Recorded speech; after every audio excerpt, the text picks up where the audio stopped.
سلام حبيباتي، ان شاء الله يا ربي كامل تكونوا بخير وعلى خير. اليوم ان شاء الله في كويزينتينا راح ندير لكم لا غوسيت المارشميلو اللي بغوها كامل الولاد تاعنا. هاد لا غوسيت بزاف ناجحه. واش نحتاجو فيها؟ اول شي نديرو نضيف نص كاس تاع ماء. راح نضيف لهذاك النص تاع الكاس تاع الماء 3 ملاعق كبار تاع جيلاتين. ومن بعد حبيباتي نخلطهم مليحين هذاك الجيلاتين والماء، نخلطهم مع بعضهم. هنا كيما راكم تشوفوا يعني نقعد نحرك فيه مليح باش ما يقعدليش هذاك الجيلاتين مكعبر.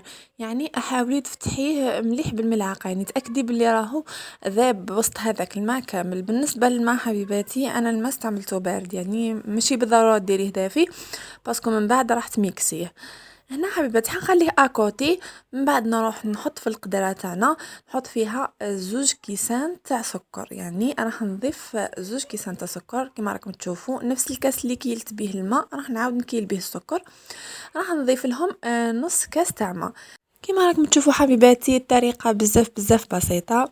هنايا من بعد ما نضيف هذاك الماء راح نزيد نضيف له 1.5 كبار تاع الجلوكوز كما راكم تشوفوا. من بعد راح ندير لهم رشه تاع ملح قيس نصف ملعقه صغيره.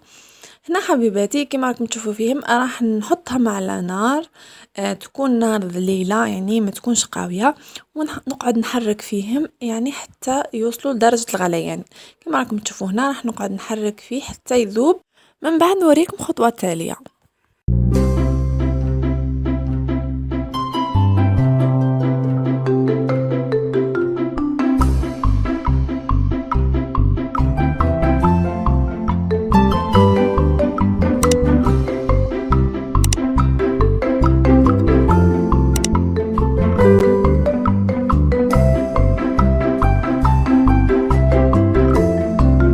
هنايا كما راكم تشوفوا حبيباتي بعد ما غلى هذاك الخليط تاعي مليح كما راكم تشوفوا راح نجيبو لهذاك الخليط تاع الجيلاتين والماء ونسكبو تدريجيا وهو سخون كما راكم تشوفوا. يعني ما نخليش حتى يبرد من بعد نضيفه، يعني وهو سخون نضيفو لهذاك الجيلاتين يعني على 3 دفعات ولا 4، يعني نضيفو تدريجيا ونقعد نميكسي بهذه الطريقة. يعني راح نقعد نضيف فيه هذاك الماء ونميكسي حتى يثقل لي مليح، يعني حتى هذا الخليط تاعنا راح يولي القوام تاعو كريمي وراح يتبدل اللون تاعو كومبليتمون.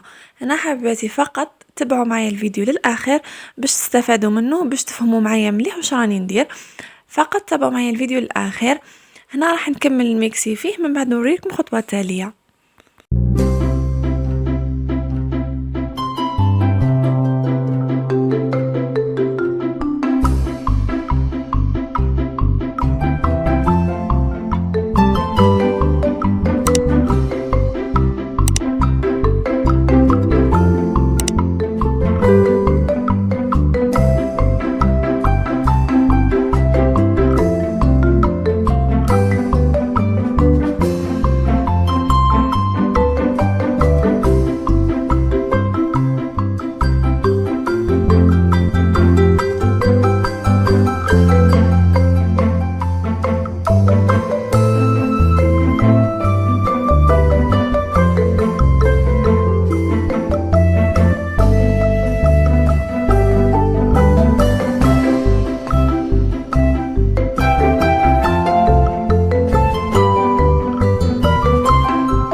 بعد ما جزت عليه 10 دقائق شوفوا كيفاش تكاثف. يعني انا سرعت الفيديو، يعني مش ما لازمش نصور لكم 10 دقائق كامله باسكو راح تملوا من لا فيديو، على بها سرعت لكم لا فيديو. شوفوا كيفاش حبيباتي ثقال لي هذاك الخليط تاعي.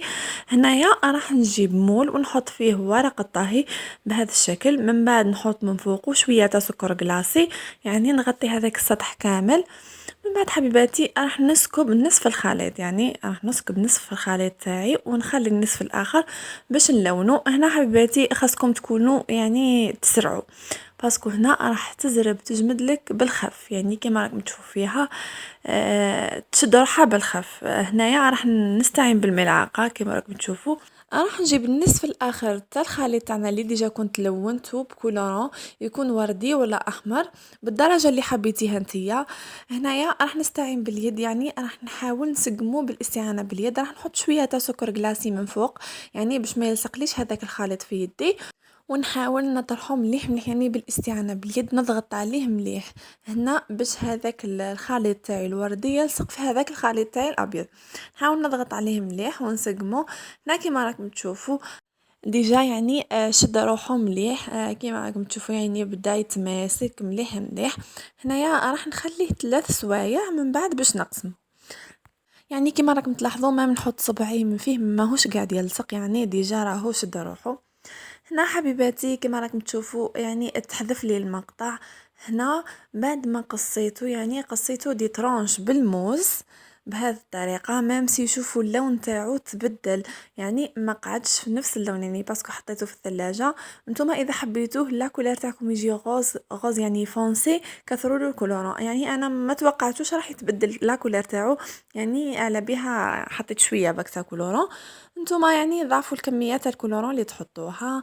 يعني كما راكم تشوفوا فيه انا نقص فيه يعني شكله كالاسفنج. كما راكم تشوفوا الوصفه ناجحه 100% حبيباتي.